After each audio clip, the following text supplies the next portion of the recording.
Welcome, football fans. Buckle up for another hard-hitting episode of Player 54 Podcast, an independent show focused solely on alternative and opportunity football.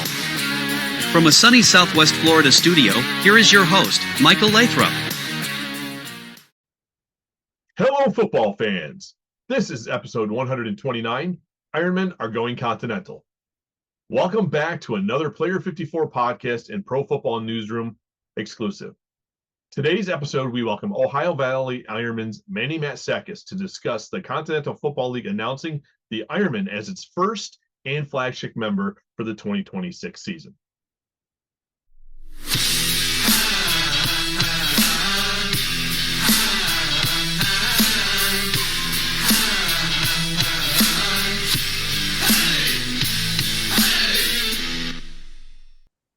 Welcome back, Manny. I appreciate you taking the time to return to appear on the show to discuss the Ohio Valley Ironmen joining the reborn Continental Football League and the path ahead.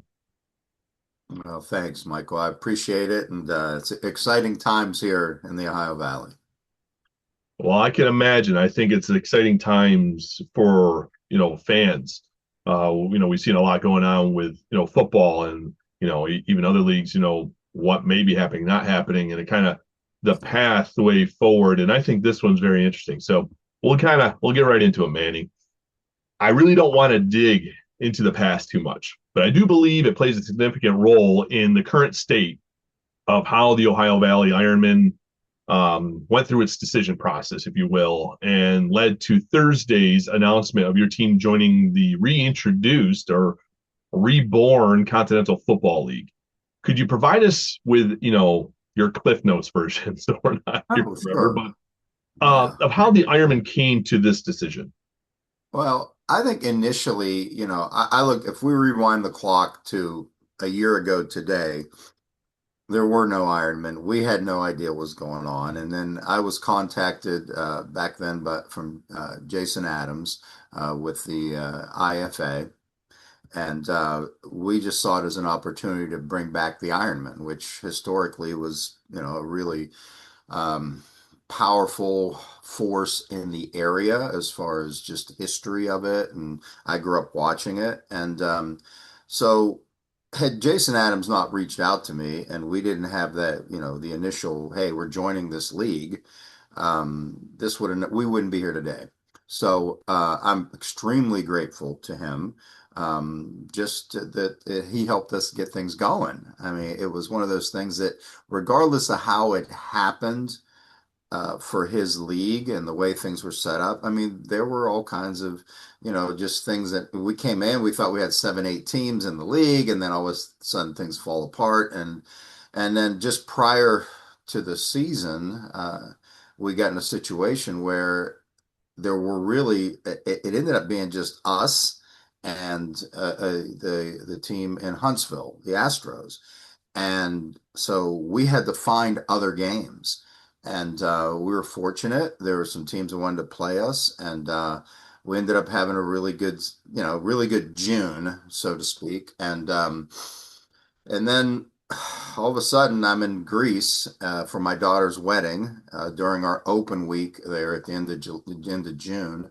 And out of nowhere, I get these phone calls, text messages when I landed in Athens, and people were saying, "Hey, we want to see. We don't want to play you in July." So I had 3 of the 4 teams that were going to play us bailed on us, and I'm in another country working on press releases. What are we going to? I'm trying to get other games. I mean, literally, I was trying to find the very best teams that supposedly had ability to play us, and they backed out. They didn't want to play us. So all this happened in about 48 hours moving forward. But the silver lining to all this was I get back mid-July and I start to notice that I actually, Michael, I get a bizarre text message from somebody at Barstool Sports.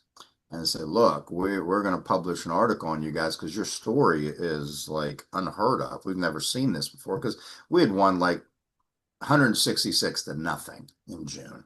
And that national article really spurred on something in my mind, because I'm thinking like, okay, is there another level? What could we do here? And then I had three meetings with marketing people at Barstool Sports, and they said, "Look, hey, we're interested in a docu-series on you guys coming back in 2026." I'm thinking to myself, where I don't have any place to play right now.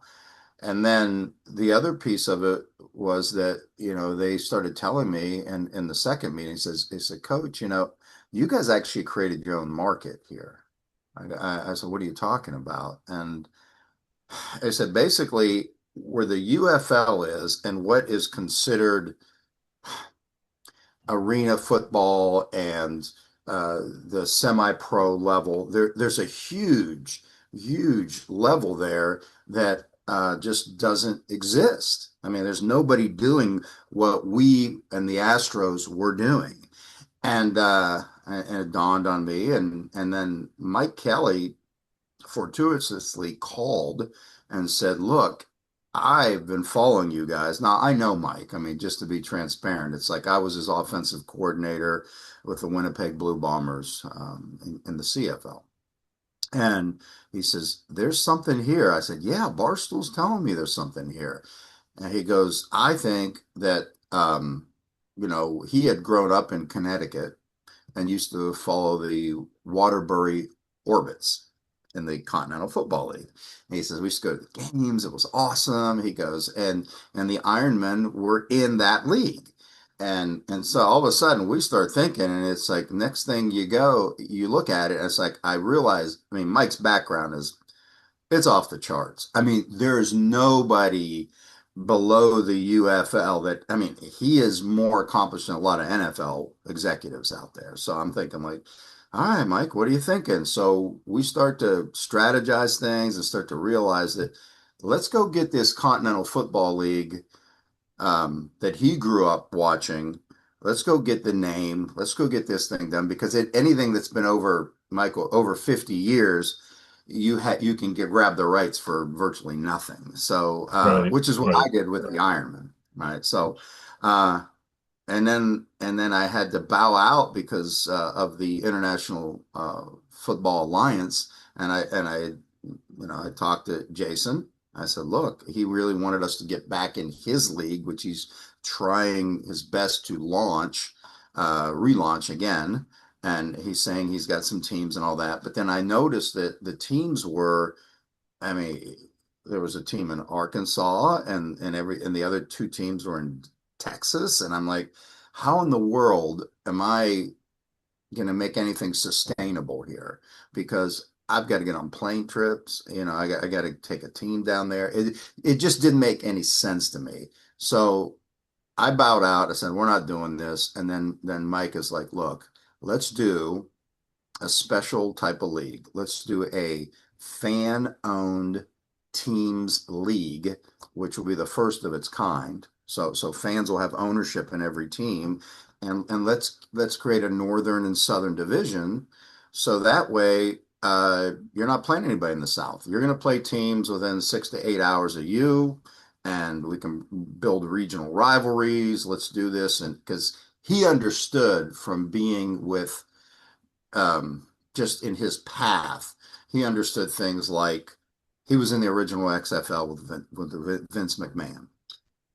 He has so much to draw from there, right? And he just convinced me, says, "Hey, let's have the Ironman be the flagship, because what we did in June really had never been done before." I mean, we literally I mean, I didn't know I had the Ironman till last end of October, November. So it's like, we created that, we raised money, we got sponsorships, things were going. It was so awesome to see this area energized behind a real football team. And so he says, "Let's take your blueprint.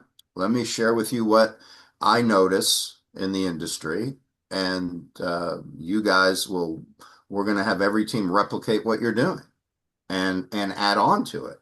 And I'm said, "All right, we're in." And then, everything's been rolling really fast, So I mean, Tuesday they announced Mike, and then, on Thursday they announced us, and man, I've been hitting the media trail or TV stations or big articles in the actual old school, like get the paper out, you read it, there's the Ironman again, and people are genuinely excited here. So that's how we got here. Yeah, I mean, obviously there's more to it, but Yeah. yeah, it's a I mean, like, because when you came on first time, Yeah. shortly after you guys were announced back in Hmm. November, when we were talking about you had even alluded to that you were plans weren't to kick off till 2026 initially anyway, but you got kind of pulled in just a little bit sooner, so you really had that short runway. So if Yeah. you could make it happen the way that you guys did there in Ohio Valley, uh, to the success that you did. You really put together a quality, staff, players, housing the players. The players got paid. Everyone I talked to, like, in this space where people have tried to operate before, you hear all these stories of missed payments stuff. Everyone I had ever spoken to, player, staff wise, you guys were literally like a well-oiled, seasoned, top-notch professional team. So I'll give you your kudos. I'll give you your pat on the back. Not that I'm trying to look for any good grace here, but you did it in a short time span. So I can understand why Mike Kelly is looking at you guys as the flagship, because not only did you do it, but you did it in such a short time span with all those moving parts that you constantly had to kind of reinvent, or recreate your schedule and all that stuff. So you guys had a lot going on, not just a launch, but then that extra stuff going on. So you are also pretty well versed, right, in the football ecosystem. You're well traveled, right? I mean, so Mike might have his 45 years, but I mean, you're no spring chicken. You're no Yeah. rookie to this, right? So it's not your first rodeo, so to speak. Yeah. So you've also seen throughout all this what has worked, what hasn't worked, right? And obviously, I think that's what has led to you guys' success, despite it may not look like that to a lot of people because you only played 3 games, but it was very successful.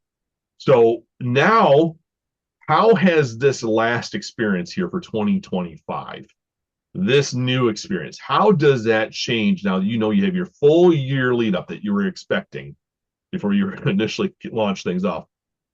How does that help you? I mean, you probably seen some areas of significant deficiencies, right, that you can Sure. significantly improve on. So what does that, forget about the Continental Football League for right now. What does that look like this offseason for you guys?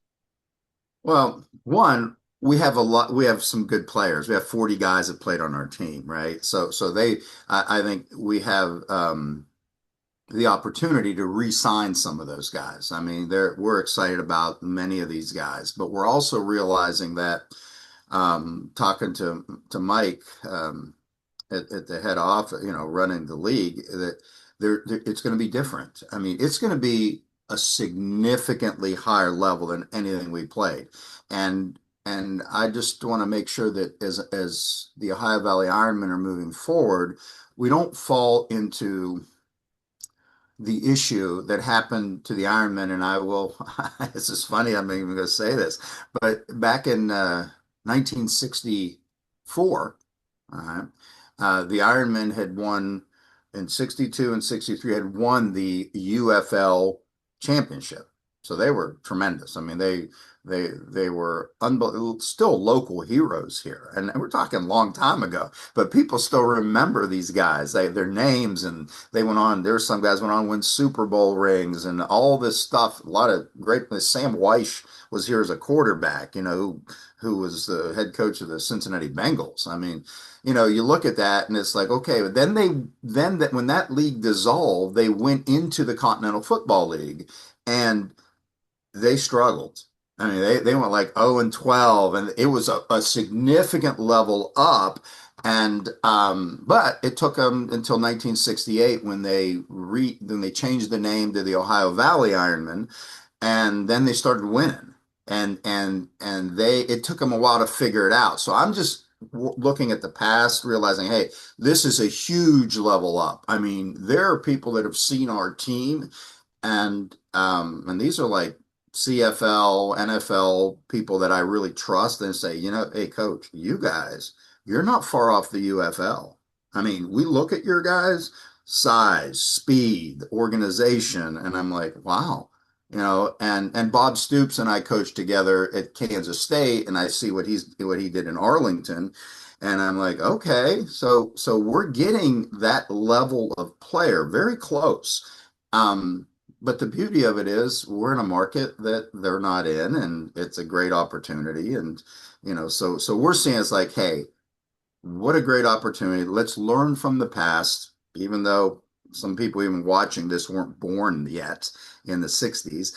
But we're seeing that what are, I mean, how it's like we just created something amazing.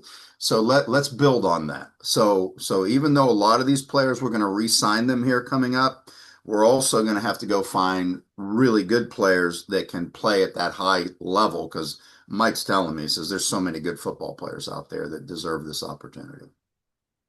Well, I mean, I don't know how that's not obvious for a lot of people. All right, Yeah, we see how college every year has hundreds of oh, players, yeah, leaving college, whether it's Division One, mm, Division Two, Division Three, NAIA. I mean, you name it, right? And there's more players leaving every year than players that are going to essentially drop out of the NFL. And a lot of that is not necessarily talent or why these guys are dropping out of the NFL. It's just salary cap structure, right? yeah, They need, huh? they need those guaranteed rookie contracts. Was the first round, second round.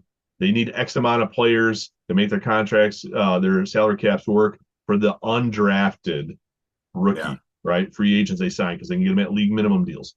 So there's veteran minimum deals, right? So I know not to focus on the NFL, but the talent that drops out of the NFL is not necessarily because it's not NFL level talent. It comes down to the business side of it. They capitalize on all these players coming out. And with that, now there is a lot of NFL level talent that is actually available. Now maybe you don't have your Pro Bowl, right? Your yeah, MVP, players available, but you still have NFL level talent. The UFL can only do so much, right? The Canadian mm, Football League even has its cap on American players that can come up. So yeah, that can only offer so much. So there's a lot of players in this space. And then there's also the stone that doesn't get unturned. They played at small schools. They played in markets that their games just there wasn't much tape out there for whatever reason. If a scout wasn't there, they just didn't get seen. So I mean, the Tyreek Hills came from Division Two. I mean, these are top end players that came from not just small Division One schools, but just smaller schools in general. So yes, I mean the talent's there, and that's what's kind of always got me for years. And I want to kind of go off on this tangent, but baseball, Major League Baseball, Triple A, Double A, Single A, all of the professional independent leagues, right? Then you get into mm, hockey, the AHL, you have the NHL, the AHL, and then you got the sure, ECHL, and then you got the Federal League, you got the Southern Professional Hockey League, then you got there's some independent, like just but soccer. We're not a soccer nation, Manny, but yeah, look at all the professional leagues and teams that have been around. Not only do we keep adding to it, but we keep add, seeing these teams come back not for 1 or 2 years. They're starting to stack on decades now. And we're not a soccer nation, right? That's everyone tells us we're a football country. So of course, you're right. Like something that doesn't exist that needs to exist. It's not because of the lack of talent. When we start it just comes down to the business model. So you guys have this. And to kind of start talking about that business model a little bit more without, getting into it, Commissioner Kelly recently had started pulling back the curtain and providing a glimpse of the COFL's blueprint for the 2026 season. So we know there's going to be 8 teams. We know there's going to be 2 divisions or conferences. He mentioned North and South, so 4 each. You guys are going to play, like you mentioned, very regionally. So you're only going to play within your division. So that 6-game season, but postseason, 1 seed versus 2 seed, and then the only way that the 2 conferences or divisions playoff is in the championship. How vital is that? You talk about not planes, right? That's super expensive. The hotels and feeding the players on the road, But how important is this? Kind of like rivalries and stuff for the community. I think it's critical. It's funny, I talked to a buddy of mine that he texted me just yesterday. You remember Jerry Glanville? Yeah, yeah. Coached the Oilers, Falcons, and stuff. He Welcome texted me. to He grew up in Toledo, Ohio, and he was on Twitter and or X, and saw some. I guess there's a poll that the league had put up. It's like, in Ohio, where would you put the top teams? And Toledo is number one. And he calls me and he's like, hey Manny. He goes, this is awesome. He goes, when I grew up, and now he's a few years older than me, but still super sharp, amazing coach. I mean, he may be the best defensive mind that's not coaching right now.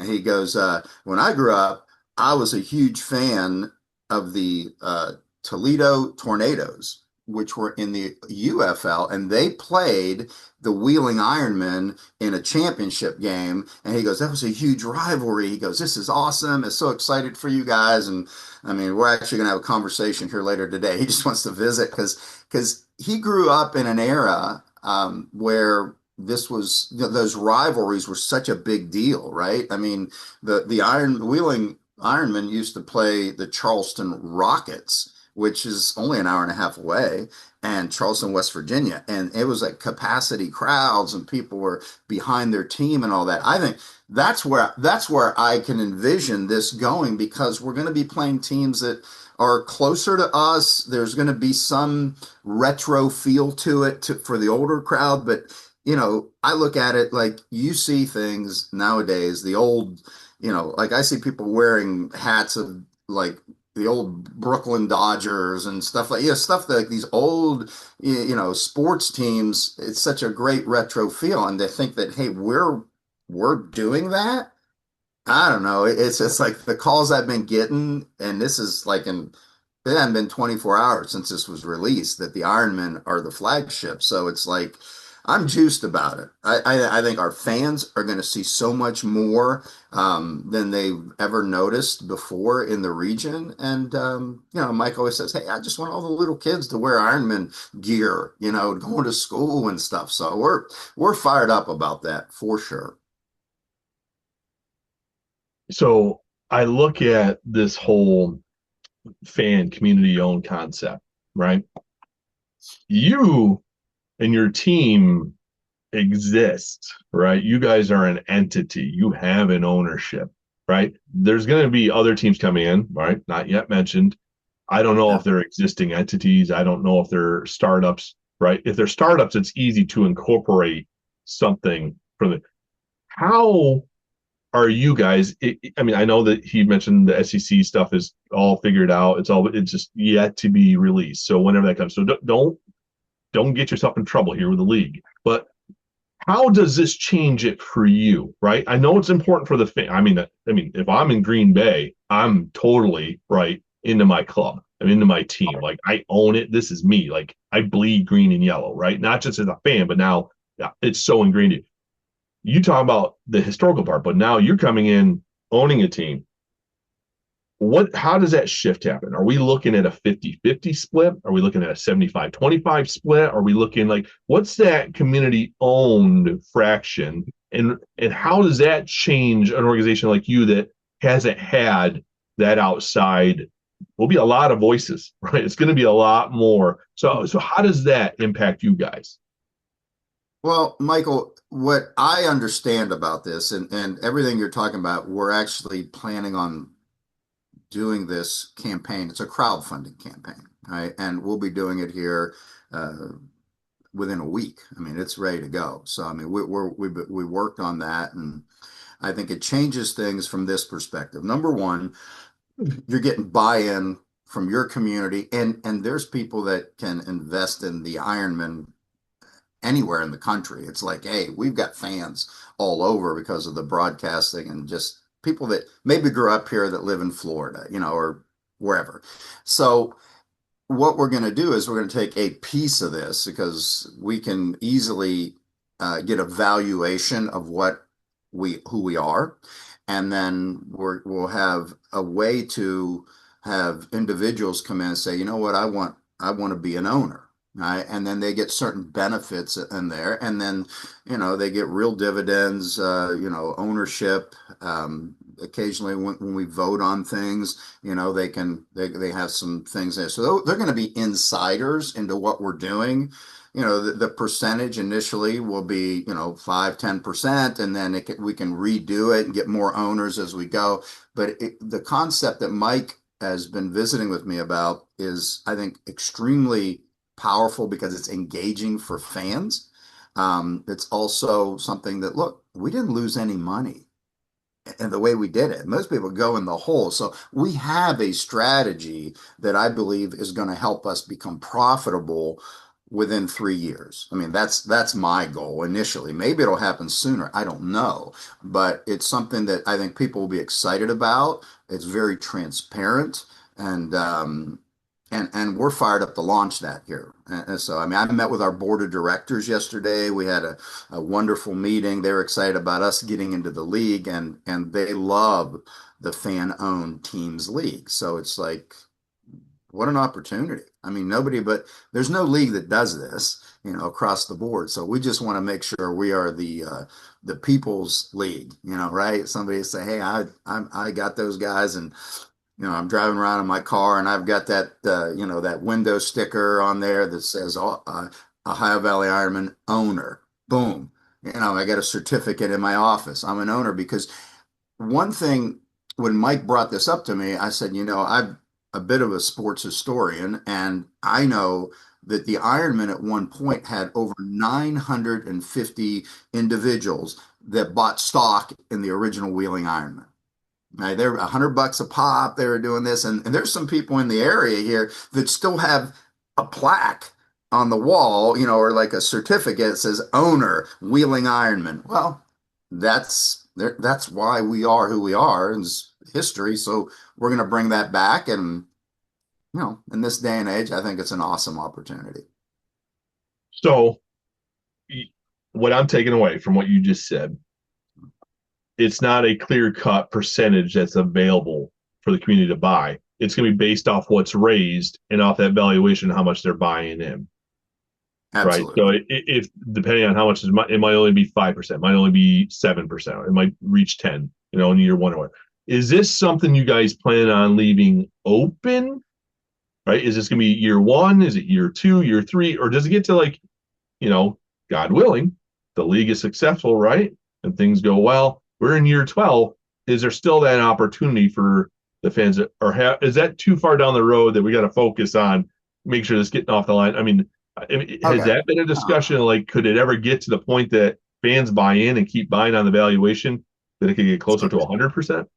I think it could over time. I mean, and who knows where this thing's going to go, but I think within this first 3 to 5 year cycle, the one thing to understand is, like, the people that get in first, they get, like, well, I guess, like when I buy stocks, it's like preferred stock. You get more of something, because later Right. on the team might be valued at, it might start at 2 or 3 million, and all of a sudden it's worth 6 million. Well, your stock is worth a lot more. So I think that's how it's going to work. And from my understanding, Michael, it's one of those things that, like, once you start to do this, you can sell additional shares later on. It might be something, hey, 6 months from now, things are moving, and here's the second offering, and then it changes. So that's why people want to get in earlier, to get that. And there's a ton of great benefits in there. There's all kinds, like, tiers in this and all that, and it'll be out here pretty soon. So I mean, we're actually working diligently to get that wrapped up. Well, I only ask that because, there is a blueprint for a team owned the Green Bay Packers, right? So, I mean, there Yeah. is, and they do, they're offering new shares all the time. I mean, that's how they fund stadium renovations. That's how they do whatever the thing they need to do. The salary caps, right? Continue to go up. And if the money doesn't, trickle in the way that's how they operate. So we do know 100% own, right? That does exist, but not in the league wise. So I just think that people that are like, well, what am I buying into? Am I buying into, like, am I one of, 1,200 people owning 1%? So I just thought I'd peel that back because, there's always going to be the naysayers. Oh, am I really going to own anything? So, like, I just thought I'd kind Well, of. they do, and you brought up soccer a little bit ago. It's like, look, I mean, there's a team up in Detroit, not far from here. I think it's Detroit FC that has done what we're about to do, and they've raised millions of dollars with, by offering their stock. They're getting ready to build a new stadium and all that stuff up there. That I think even, like, somebody had mentioned the UFL, like, oh, that's a stadium we should play in. Where it's like, I'm thinking to myself, this is football. We could do that ourselves. They started, I think, as a semi-pro team and kept stacking it up and offering part of their ownership to their fans, and super successful. So I mean, it's been done before in other sports, just not in football. And from the level we're talking about. So I'm excited about that too, because it's not like we have to blaze a brand new trail in offering opportunities to the regular person out there that just loves football. Well, Manny, to keep this short as we agreed, I want to give you an opportunity here before I let you go. The COFL, the Ironmen have a lot going on. We know it's the off season. It's a new league. There's a lot of new stuff to be rolled out, and there's always the traditional behind the scenes stuff that an organization needs to do. So, is there anything important that I haven't touched on, right? That you believe the community and fans and potential owners now should be aware of at this particular moment? I would say Mike Kelly is the guy. Let's not kid ourselves here. Anybody looks in his background is going to see like, oh, this guy knows what he's doing and he's got resources to pull from. And what I love about a guy, like Mike being in charge of the league as a commissioner is that he isn't a guy that says, hey, you have to do it this way. You have to sit in my box. He's like, no, we're going to grow. We're going to learn from each other. We're going to learn from others out there. I mean, he even brought something the other day up. There's a really successful league in Canada in basketball, right? And he's talking to their commissioner to learn from them. And, we're talking to, I mean, we had my chief of staff, Carrie Copley is here. And she, yesterday, she was in Pittsburgh and went to a marketing seminar that was run by the Savannah Bananas. And she came back with like notes and notes and all this stuff. So this week, we're meeting on that. So it's like, so we're going to bring all that to the table as an Ironman franchise, but who knows where this will go. So, I mean, Right. I think the future's bright. Mike's got amazing ideas, and he's not a guy that's like, it's my way or the highway. We're going to grow this thing together. And that's the exciting part of the Continental Football League to me. Well, Manny, I appreciate you taking the time to return to the show to discuss the Ohio Valley Ironmen and the Continental Football League. I know, the next 6 months or so we'll be busy, as I alluded to. So for you and everyone involved in the league, I wish you, the Ironmen, the league, the best of luck as always. No one wants to see stuff start, people become invested in it one way or another. Whether it's money, whether it's their time, whether it's just community pride, and see it fail. So best of luck. And maybe down the road, we can get you back scheduled for, interview number 3. Yeah. If, time allows and you have the interest at the time, because, things might not be going how it might work out for others. So I'd love to have you coming back and maybe kind of get a state of the Ironman and, discuss the league, where they're at the moment. Absolutely. Anytime, Michael. I mean, I'm here to help. Look, your platform is fantastic. I love the way you guys go about it. You give people in smaller communities and this level of professional football the opportunity to have a voice, and getting support from you to have this conversation, I think is going to be fantastic. So I appreciate you too. Well, you're welcome. I believe it's a grassroots effort all the way across. You guys are doing your part on the grassroots. It takes us. If we want it, we have to be filling the void that the media doesn't want to pick up, right? So we got to make it a pathway for you guys. So I think we're all into it for different reasons, whether it's selfishness or whether it's pure passion or whatever. But we're in it, and I think we all got our skin in it, just different ways. So we appreciate you, and I'm glad that you appreciate us. It's a match made in heaven, so to speak. But before you go, do you want to just share anyone that's tuning in for the first time, learning about the team, the league, where maybe they can come across social media, websites, anything like that to get more informed? Yeah, I think right now what is active right now is the Continental Football League website, which is COFLfootball.com.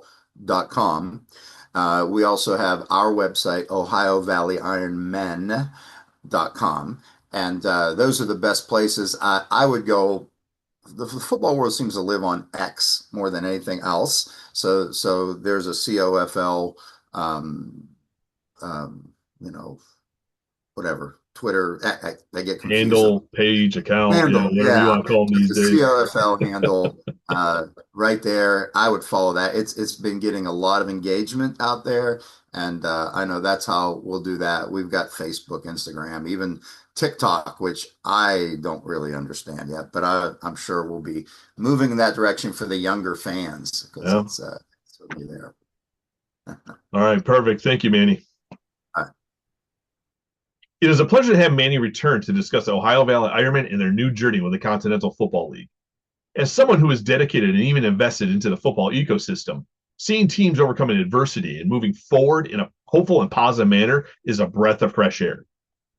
The more that I learn about the Continental Football League's plan and their structure, the more hopeful that I am that fans will continue to have the opportunity for year-round professional football. But more importantly, the players. I want to thank you all for tuning in, and I look forward to having you all back for an all-new episode of Player 54 Podcast.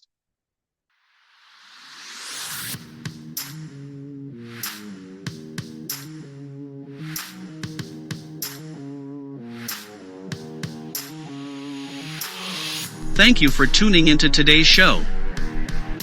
You can support the show and our partners by using code PLAYER54 at checkout at any of the following websites: RoyalRetros.com, where you can save 15%, TrueVictory.com, where you can save 15%, BuckedUp.com, where you can save 20%, ImpactMouthguards.com, where you can save 10%, HobbyArmor.com, where you can save 5%, JustMeatJerky.com, where you can save 10%.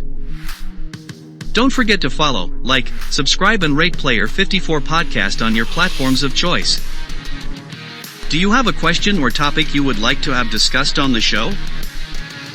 Message us via social media or send an email to player54podcast@gmail.com.